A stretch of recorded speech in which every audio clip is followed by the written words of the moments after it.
Greetings, young true believers of Gavilan College. We have finished up the bit of the course about ethical theory. We've covered all the ethical theories. Now we're going to get into applied ethics, which, as the name suggests, involves taking those theories and applying them literally to real world, or as you may think of it, everyday problems. And one of the most pressing everyday ethical dilemmas, and the first one we're going to consider is euthanasia.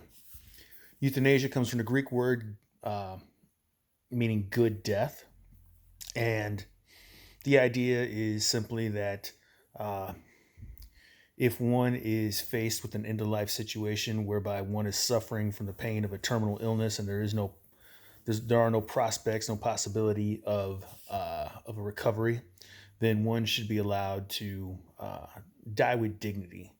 In other words, one shouldn't have to endure the pain of a terminal illness just because it's society mandates that one should.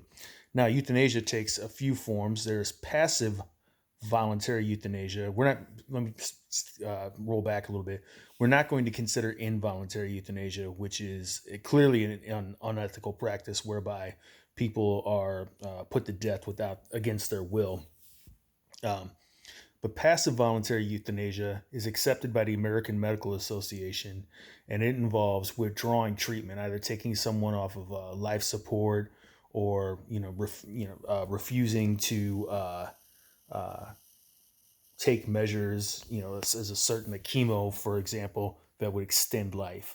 Um, the opposite of passive euthanasia is active euthanasia, and this oftentimes involves a physician, in consultation with the patient, obviously, administering a drug that will um, end life, that will cause the failure of a major organ in someone's life. Now, um, opponents of euthanasia often argue or there are very few opponents of passive euthanasia.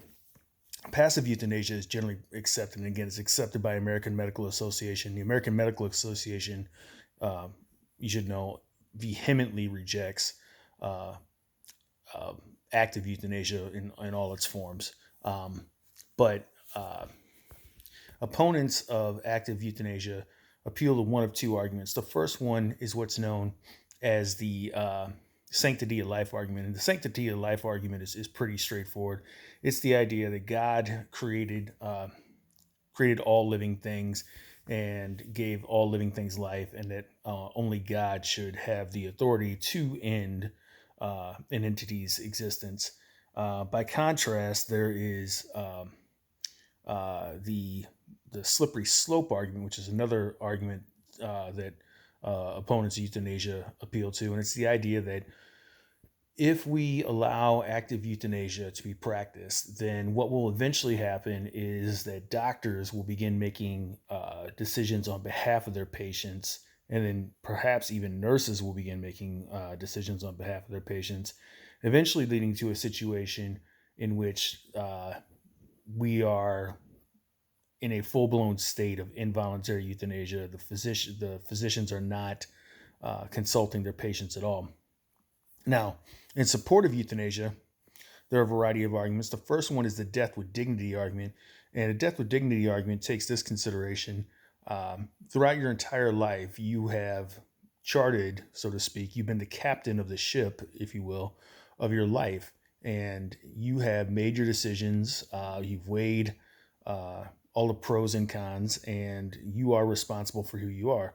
So, similarly, when life is going to end, when you are at the end of your life, you should have your authority over your life should remain, and you should have the final say in how and when you're going to die, right?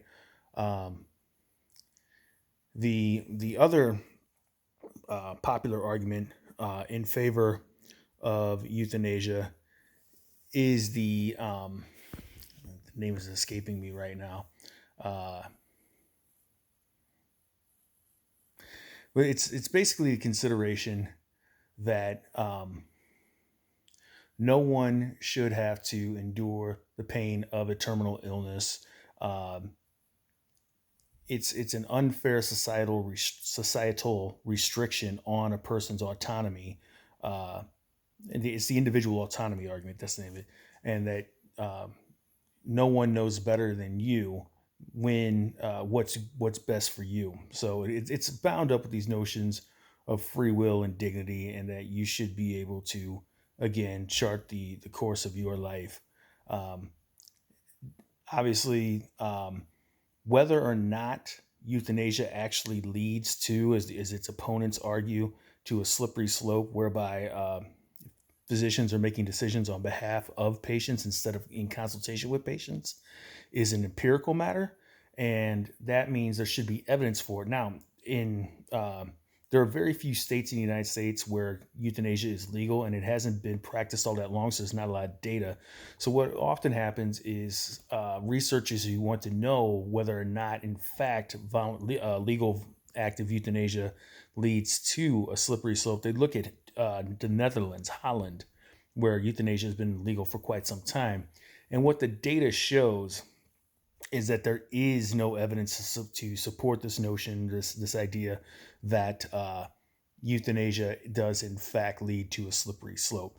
But consider these as you're reading through the work, the material this week or this weekend, and stay safe, keep practicing social distancing, and be sure to contribute to the discussion threads on Canvas.